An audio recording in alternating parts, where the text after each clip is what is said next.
नमस्कार दोस्तों, आप देख रहे हैं एक भारत डेली और आपके साथ मैं हूं रामबाबू गौतम। बहुजन समाज पार्टी में आकाश जी को चीफ नेशनल कोऑर्डिनेटर बनाया गया है। उसके बाद आप बसपा में देख रहे होंगे पहली जो हलचल है वो सोशल मीडिया पर देखने को मिली। सोशल मीडिया पर जो बहुजन यूथ है उसके अंदर एक एग्रेसिवनेस, एक आक्रामकता देखने को मिली, एक कॉन्फिडेंस दिखाई दे रहा है 2027 में लेकर के, पावर चेंज को लेकर के। आज उसके बाद उत्तर प्रदेश की राजधानी लखनऊ में बहुजन समाज पार्टी का जो मंडल कार्यालय है वहां पर एक पहली बैठक बुलाई गई और ये बैठक शमसुद्दीन राइन साहब के जो है अंडर में, उनके लीडरशिप में होगी। मंडल के कई सारे नेता, और ये बताया जा रहा है कि 2 विधानसभाओं के सेक्टर अध्यक्षों की बैठक थी, इसमें संगठन के लोग शामिल हुए हैं और पहली बैठक थी। इसके बाद जो है और भी बैठकें होंगी। हमारे साथ शमसुद्दीन राइन साहब हैं, इनसे जानने की कोशिश करेंगे।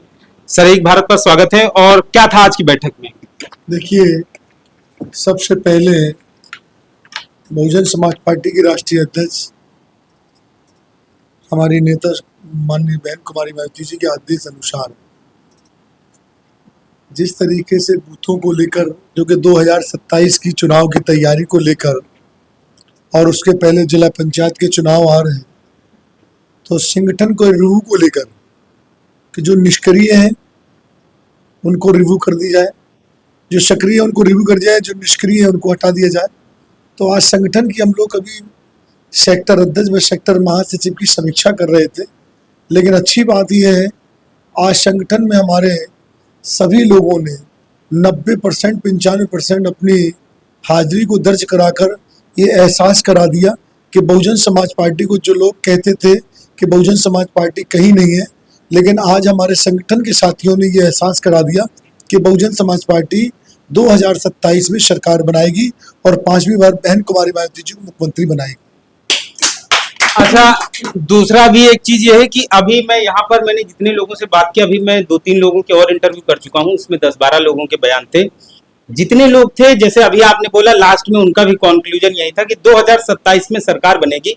अभी जो है बहुजन समाज पार्टी का जो वोट शेयर है वो 10% के आसपास है, सीटें सदन में 1 है। तो ये कॉन्फिडेंस इस बार जो सत्ता का 15 साल का गैप हो रहा है उस चीज को लेकर के है, क्या लग रहा है? इनकम्बेंसी है या फिर आकाश जी का जो है इफेक्ट है बसपा पे? देखिए, पहले नंबर पर ये 2022 का चुनाव और 2024 का चुनाव, ये चुनाव बीएसपी नहीं, समाजवादी पार्टी और भारतीय जनता पार्टी में ये धर्म को लड़ा के, मतलब हिंदू और मुसलमान को लड़ा के सियासत करते हैं।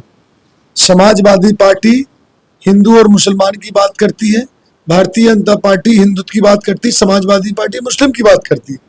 ना भाजपा हिंदू की है और ना ही समाजवादी पार्टी मुसलमान की।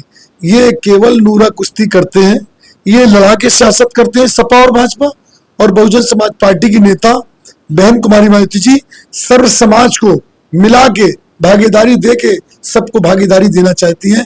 इसलिए सर्व समाज की पार्टी बहुजन समाज पार्टी को कहा जाता है। ये लोगों को ये लड़ाने वाले हैं और बहुजन समाज पार्टी की नेता मिलाने वाले हैं। हम लोग मिलाने पे विश्वास करते हैं, इसलिए कॉन्फिडेंस है कि इस बार सर्व समाज के लोगों ने ये मन बना लिया कि सपा और भाजपा लड़ा के जो सियासत कर रही है, अब इनके बहकावे में आने वाले नहीं है। बहुजन समाज पार्टी मिला के सियासत कर रही है, इनके साथ चलने की जरूरत है।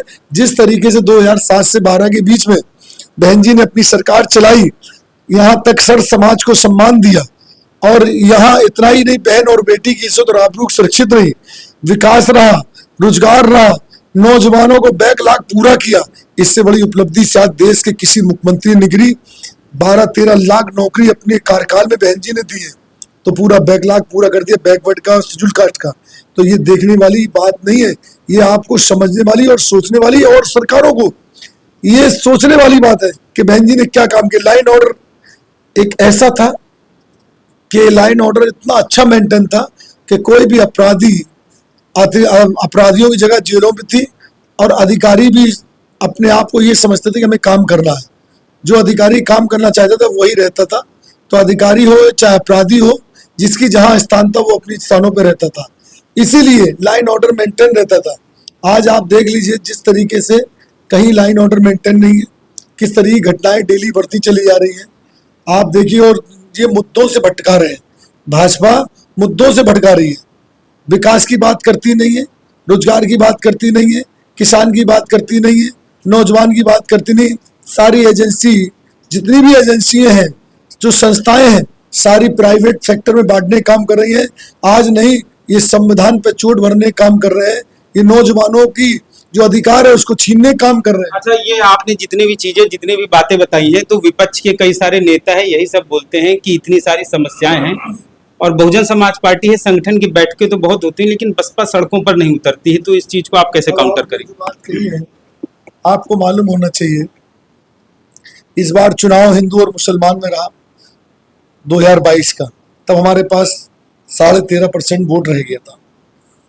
जब 2024 का चुनाव हुआ लोकसभा में, तो आपको शायद मालूम है, इन्होंने जो कांग्रेस और समाजवादी पार्टी ने संविधान का बात करी थी, इन्होंने ये सोचा, जिस चीज से भाजपा हार गई थी, भाजपा ने बीएसपी को कमजोर नहीं कर पाई। हर हर मोदी, घर घर मोदी, अच्छे दिन, भ्रष्टाचार, महंगाई, सारे वादे कर लिए थे, लेकिन बीएसपी के वोट को हिला नहीं पाई थी।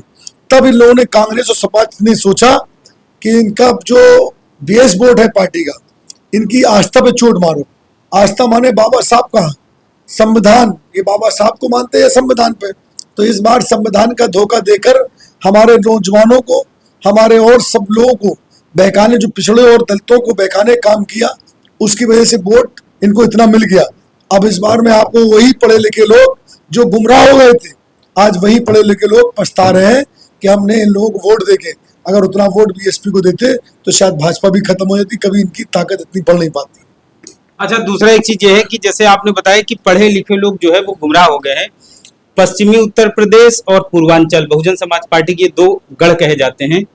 पूर्वांचल खैर कमजोर है, पश्चिमी उत्तर प्रदेश में दलित और मुस्लिम कॉम्बिनेशन जो है वो बसपा के लिए बहुत डायनामिक, फायदेमंद रहा है। वहां पर चंद्रशेखर आजाद का प्रभाव आप किस तरीके से देखते हैं? और इसके अलावा आकाश आनंद जी को जो जिम्मेदारी मिली है, इस समय सोशल मीडिया पर जो यूथ है वो बहुत ज्यादा उत्साहित है। लोग कह रहे हैं कि अब जो चीजें पीछे छूट गई हैं उसको आकाश आनंद तेजी से रिकवर कर लेंगे। तो आकाश जी का जो आने के बाद पश्चिमी उत्तर प्रदेश में कैसा बदलाव आप देखते हैं? देखिए, आकाश जी को भी जिम्मेदारी माननी है। ये चंद्रशेखर जी के लिए कैसे जो है वो भारी पड़ेगा आकाश जी के आने के बाद? आप चंद्रशेखर जी का क्यों नाम ले रहे होंगे? क्या है, भीड़ काफी दिखती वहां। आप कौन सा नेता ऐसा है जिनके नेतृत्व में उन्होंने काम नहीं किया हो? बीएसपी मूवमेंट है और वो अवसरवाद है। अवसरवाद और मूवमेंट से जोड़ा नहीं जा सकता है, कभी ध्यान रख लेना। अवसरवाद को और मूवमेंट से जोड़ा नहीं जा सकता है। वो अवसरवाद है, ये मूवमेंट है।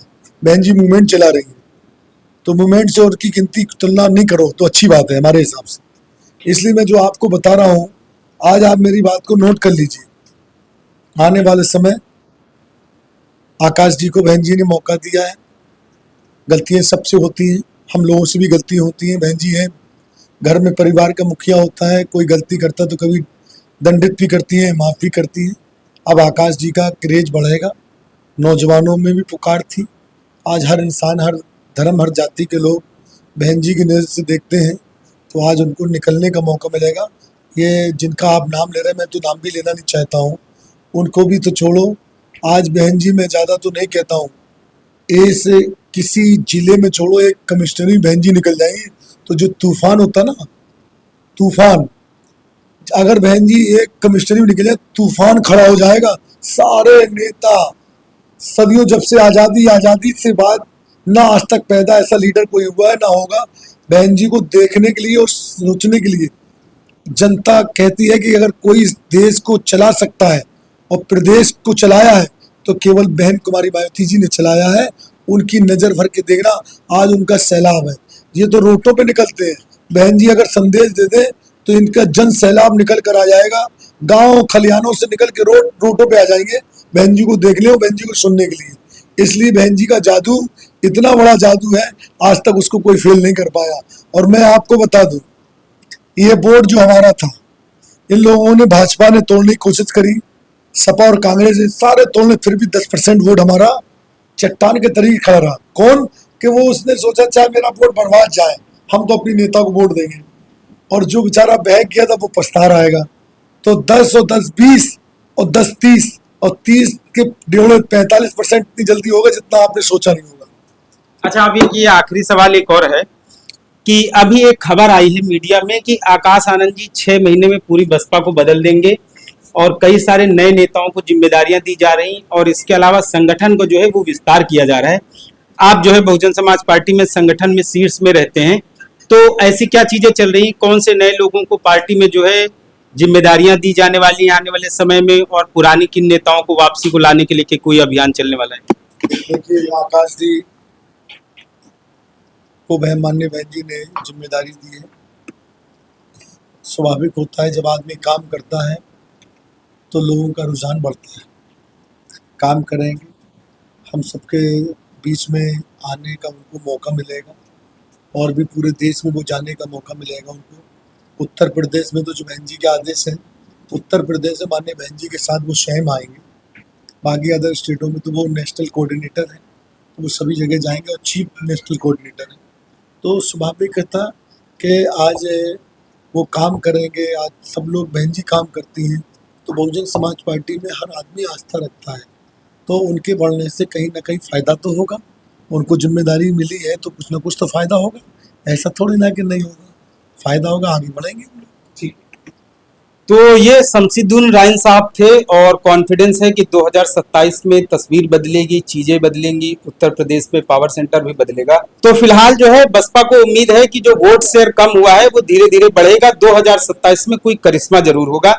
देखना है कि आने वाले समय में बहुजन समाज पार्टी में कौन से नए नेता मिलते हैं, संगठन किस तरीके से नया जो है आकार लेता है।